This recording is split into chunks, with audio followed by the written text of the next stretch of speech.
Hi, I'm Mike, a BT Redcare installer, and I've been invited to take you through just how easy it is to install Essential IP.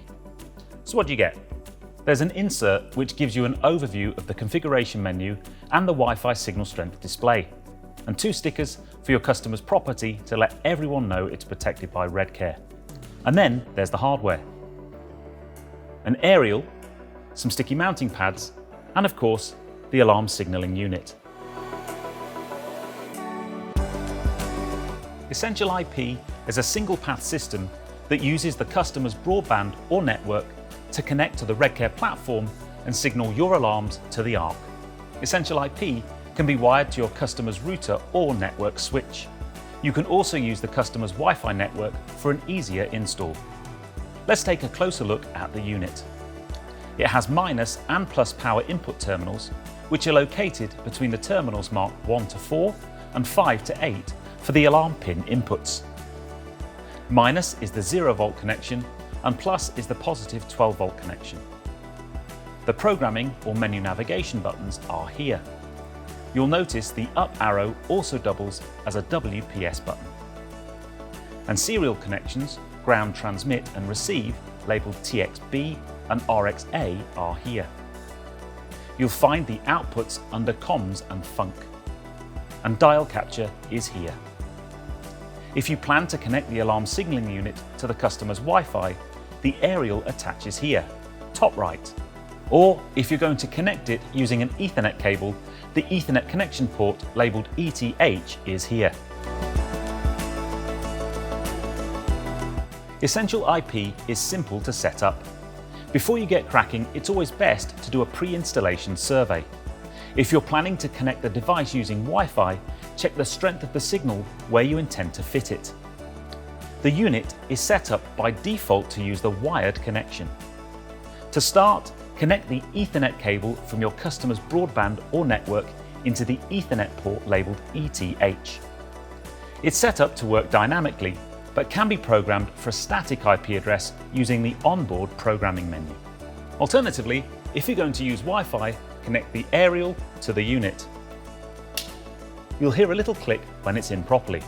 The aerial is designed to stick into place, so remove the backing to fix it in position. Here's a tip: make sure it's pointing vertically to get the best signal. I'll go through how to set up the Wi-Fi connection later. Before you learn the alarm pins, wire them in using the terminals marked 1 to 4 and 5 to 8. Pin 4 is used for opening and closing. You can set up output 2 labelled func, so your customer can remotely control the output using the BT Redcare app. Now wire the comms fault output from the relay terminals. As it's a relay, you can connect it up following your alarm panel instructions. On successful connection to the platform, the relay is energised. Common will be connected to normally open.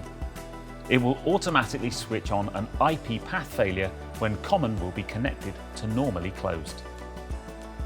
Then pre-wire the power to the unit. The power input terminals are the 2 central screws labelled minus and plus. Once that's done, fix the unit to the panel with the sticky pads that came with it. Power the unit up with 12 volts. It takes about 5 seconds for the OLED display to come on. If you don't do anything else, the display will switch off after about 5 minutes. When it's off, press and let go any of the programming buttons to switch it on. The unit will try to connect to the Redcare platform using the wired IP path as soon as it powers up. It takes less than a minute for the device to connect to the platform. So make sure you let the ARC know and put the unit on test. If you don't touch any of the other programming options, you'll get a status update on the display. When it's connected, it'll read path Ethernet registered, and at the same time, it will send a series of alarm events to the ARC. Some pin alarms, a restore to let them know the unit is back up, and a system reset alarm to let them know that the unit has been rebooted. The display will also scroll through and show service grade. If there are any alarm pins outstanding, it'll show them too. If you're going to connect over Wi-Fi, then the easiest way to set up is using WPS. press the WPS button on your customer's router, and within 2 minutes, press and hold the up arrow marked with WPS on the Essential IP unit. The display will initially show Path Wi-Fi discovering, then Path Wi-Fi connecting, and when successfully connected to the platform, it'll show Path Wi-Fi registered. Similarly, when connected, it'll send a series of alarm events to the ARC. The display will scroll through path status, Wi-Fi signal strength, service grade, and will show any outstanding PIN alarms. If the router doesn't have WPS, then you can configure the Wi-Fi network using the Essential IP access point or the programming buttons. We'll come back to that later. Now you're ready to start programming if you need to. Before you learn the alarm pins, they need to be in the non-alarm state. For the open-close pin 4, that means the system needs to be seen as closed, and there must be no active panel tampers if wired in. Start by pressing the Pin Learn button, the down arrow, for about 5 seconds. You'll see Notice Done on the display. This has completed the Pin Learn. Then the display will scroll through path status, Wi-Fi signal strength if applicable, and service grade. There should be no alarms showing. If any pin is in alarm, it'll show up on the display. You can check the alarms are showing properly by triggering some alarm outputs and checking that the number appears on the display. For example, you'll see a number 4 when the system is open.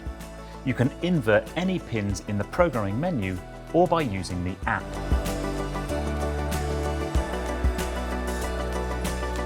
You can do extra programming using these 3 navigation buttons: up, enter, and down. To get to the configuration menu, just press and hold enter.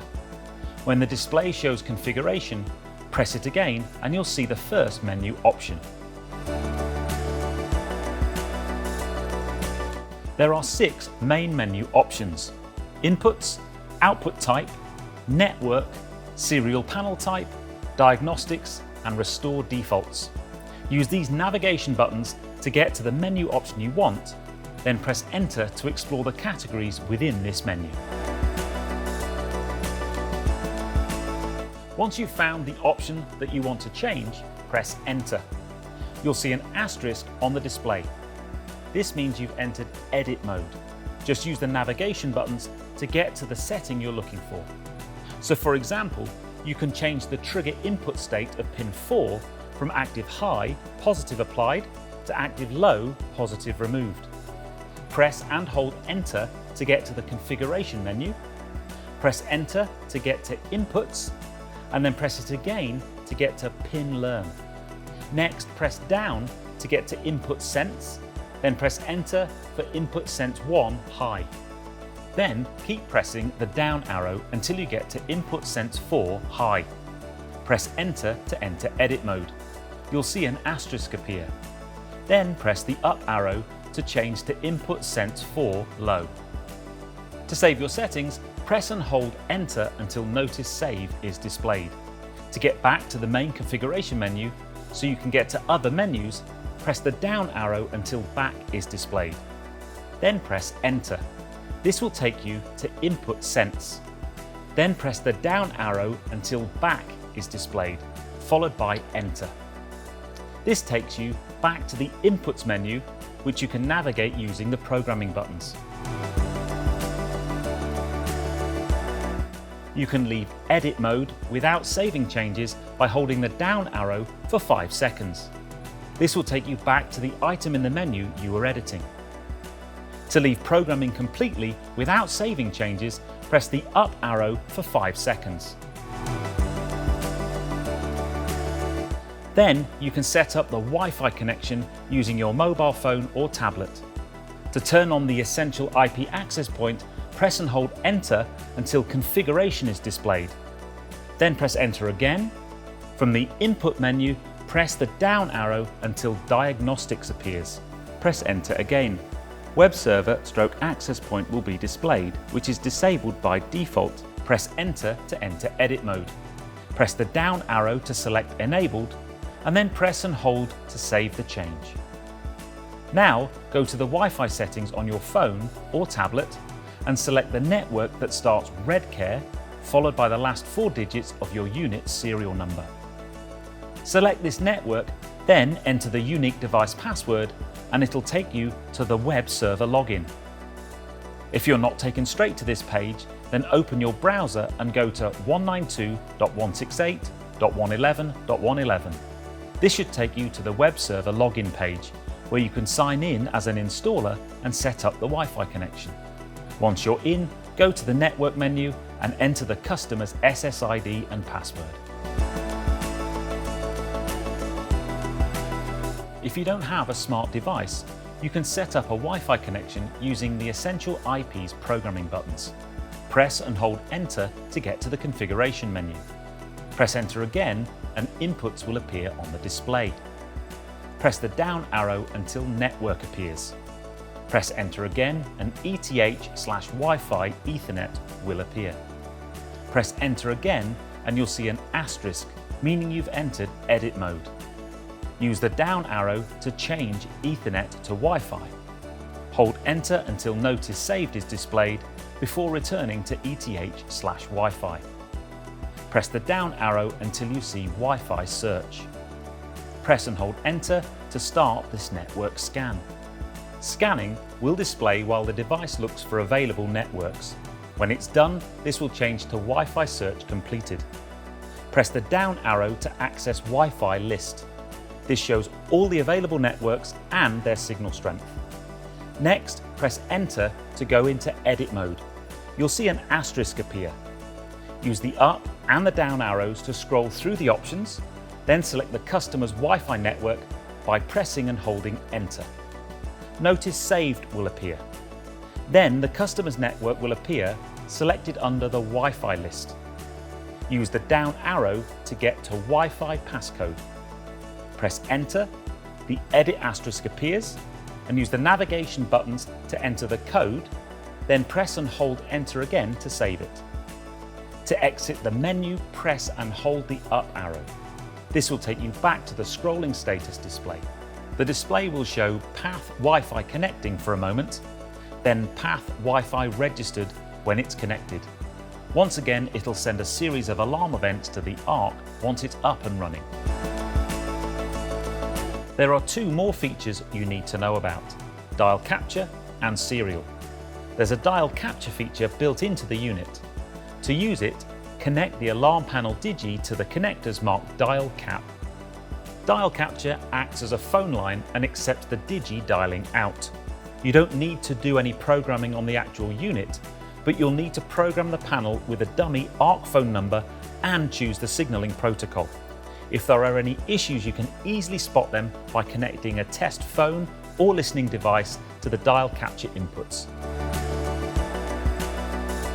The unit also has RS485 and RS232 capabilities.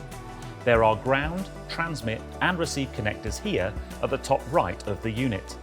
They double up as RS485B and A depending on the panel selected in the programming menu.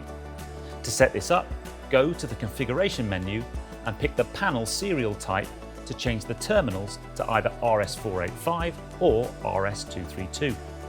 Here's an example of how to program the device so it can connect to a Galaxy Dimension panel using RS485. When you've finished programming, exit from the menu by pressing the up arrow for 5 seconds. If a panel with RS485 is picked, then TX will be RS485B and RX will be RS485A. You can check to make sure it's all working and connected OK, as a panel up alarm will be sent to the ARC. Take a look at the installation guide on the Redcare website to see what compatibility looks like for other panels. Here's a tip: make sure you use a screened cable for the serial and dial capture connections. Oh, and one more thing. When you finish setting up your unit, don't forget to test all your alarms through to your ARC. That's it, you're ready to go. If you need to know more, call the technical help desk team on 0800 800 628 and select option 3. Or you can email them at redcarefaults@bt.com. Thanks for watching.